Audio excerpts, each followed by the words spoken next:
Meeting someone new was not the reason I came here, although maybe it crossed Ryan's mind when he said yes. There are some guys at the party who look like what my dad would look like if he wore lots of leather, and there are others who look like they're auditioning for selfies. Everyone's sentences crash together to make this gigantic noise, and my thoughts overlap so much that all I can feel is their loudness. The parties I've gone to before have been held in basements and school gyms. Now, it's like I've walked into a wider, narrower world. Robin is singing about dancing on her own, and people are verbing their bodies along to that. These are not the people I usually hang with. We are not in Brewster's Rec Room watching a Giants game. This is not a beer crowd. Everyone here is a cocktail. We're not quite at the bar and not quite on the dance floor. Ryan's about to say something, but a man with a camera interrupts by leaning in front of him and asking me who I am. He can't be older than 30, but he has bright silver hair. "Excuse me?" I shout over the noise. "Who are you?" he asks again. "I'm Mark," I say. "Why?" "Do you model?" Ryan snickers at this. "No," I answer. "You should," the guy says. I'm thinking, he can't be serious, but he takes out his card and gives it to me. Before I can say anything else, there's the pop burst of a flash. I'm still blinking in the afterglow when the photographer touches my wrist and tells me to email him. Then he vanishes back into the crowd. "What was that?" I ask Ryan. "Are you talking to me?" he replies. "I'm afraid I'm currently invisible. Or at least I'm invisible to noted fashion photographers." Ryan is just as cute as I am, but it's against the rules for me to tell him that. I let the card drop to the floor and say, "Whatever." Ryan bends down, picks it up, and hands it back. "Keep it as a souvenir," he tells me. "I mean, it's not like you're actually going to do anything about it."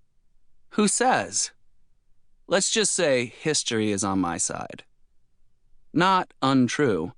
I am shy. Sometimes painfully shy. And it's especially painful when someone reminds me about it. "Can we look around some more?" I ask. "Maybe dance a little?" You know I don't dance. What he means is, he doesn't dance when other people are watching. This was his excuse when I wanted to go to our junior prom together. It would have been a big step for us, and he looked at me like I'd asked if he wanted to make out in a shark tank in front of his parents.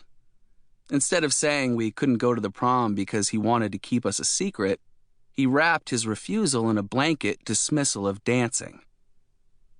I knew he wasn't going to put me through the indignity of watching him go with someone else. He wasn't going to try to live that lie, at least. But he wasn't going to go with me, either. I ended up staying home instead.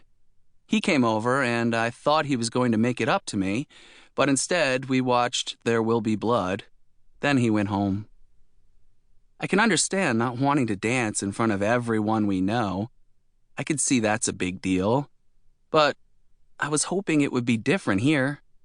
I was hoping that being among all these happy strangers would change the game. "Come on," I say, trying to keep my tone light. "It's Pride Week." Ryan's eye has already moved elsewhere. I follow his gaze to find this very pretty college guy in Clark Kent glasses and a simple blue t-shirt with a slight rip on the left shoulder. He'd be the apple of any bookworm's eye. He's much more Ryan's type than I'll ever be. He senses Ryan looking at him, then senses me looking at him, and meets my eye instead of Ryan's. I quickly look away.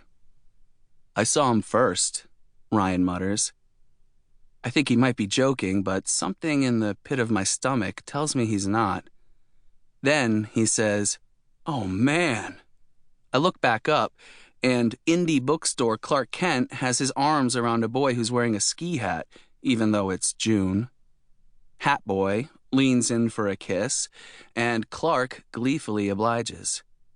If it were manga, hearts would be rising like